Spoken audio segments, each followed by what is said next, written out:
राधे राधे दोस्तों, आप सभी को मेरे YouTube चैनल व्रत एंड पर्व में स्वागत करती हूँ। आज मैं आप सभी को सुनाने जा रही हूँ माघ मास का 13वां अध्याय। विकुंडल कहने लगा कि तुम्हारे वचनों से मेरा चित्त अति प्रसन्न हुआ, क्योंकि सज्जनों के वचन सदैव गंगाजल के सदृश पापों का नाश करने वाले होते हैं। उपकार करना तथा मीठा बोलना सज्जनों का स्वभाव ही होता है। जैसे अमृत मंडल चंद्रमा को भी ठंडा कर देता है, अब कृपा करके यह भी बतलाइए कि किस प्रकार मेरे भाई का नरक से उद्धार हो सकता है। तब दूत कुछ देर ज्ञान दृष्टि से विचार कर मित्रता रूपी रस्से से बंधा हुआ बोला, हे वैश्य, यदि तुम अपने भाई के लिए स्वर्ग की कामना करते हो तो जल्दी ही अपने 8 जन्म के पुण्य फल को उसके निमित्त अर्पण कर दो। तब विकुंडल ने कहा कि हे दूत, वह पुण्य क्या है और मैंने कौन से जन्म में और कैसे किया है, सो सब बतलाओ, फिर मैं अपना पुण्य अपने भाई को दे दूंगा। दूत कहने लगा कि हे वैश्य, मैं तुम्हारे पुण्य की सब कथा कहता हूँ। पूर्व समय में मधुवन में साल्की नाम का ऋषि था।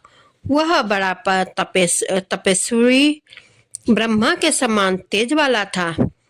नवग्रह की तरह उसकी स्त्री रेवती के 9 पुत्र थे, जिनके नाम ध्रुव, शशि, बुध, तार, ज्योतिमान थे। इन 5 ने गृहस्थ आश्रम धारण किया तथा निर्मोह जितमाय ध्यानिष्ठ और गुणातज्ञ ने चारों संन्यास ग्रहण कर वन में रहने लगे। ये शिखा सूत्र से रहित पत्थर और सोने को समान समझते थे। जो कोई अच्छा या बुरा उनको अन्न देता था वही खा लेते थे, और कोई कैसा ही कपड़ा दे देता था उसको ही पहन लेते थे। सदैव ब्रह्म के ही ध्यान में लगे रहते थे।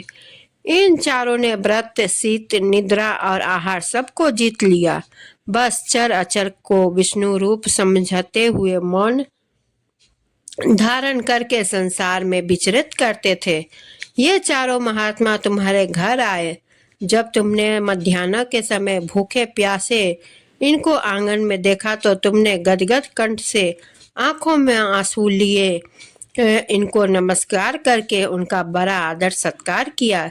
इनके चरणों को धोकर बड़े प्रेम से तुमने इनसे कहने लगे कि आज मेरे अहो भाग्य है, आज मेरा जन्म सफल हुआ, मुझ पर भगवान प्रसन्न हुए, मैं सनाथ हुआ, मेरे माता पिता, मेरे पत्नी, पुत्र, गौ आदि सभी धन्य है, जो आज मैंने हरि के सदृश आपके दर्शन किए।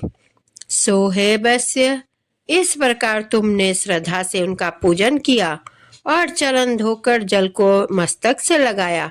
फिर विधि पूर्वक इनका पूजन करके तुमने इनकी सन्यासियों को भोजन कराया।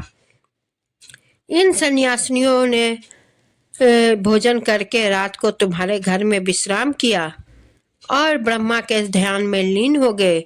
इन सन्यासियों के सत्कार से जो पुण्य तुमको मिला सो मैं भी कहने में असमर्थ हूँ, क्योंकि सब भूतों में प्राणी श्रेष्ठ है।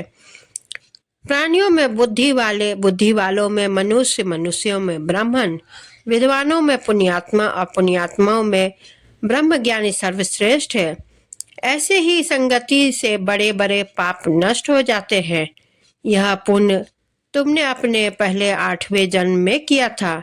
सो यदि तुम अपने भाई को नरक से मुक्त कराना चाहते हो तो यह पुण्य दे दो।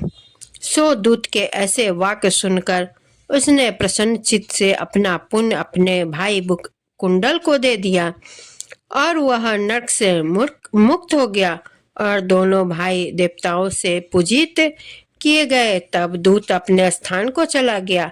इस प्रकार वैश्य के पुत्र विकुंडल ने अपना पुण्य देकर अपने भाई को नरक की यातना से छुड़वाया।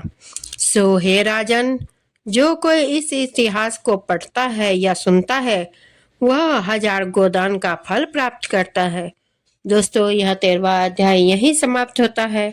आप सभी को यह कथा कैसी लगी कमेंट करके ज़रूर बताएं और वीडियो को लाइक शेयर करना ना भूलें।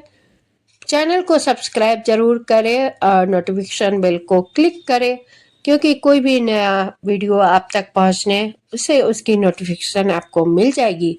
इसी के साथ मैं विदा लेती हूँ। धन्यवाद।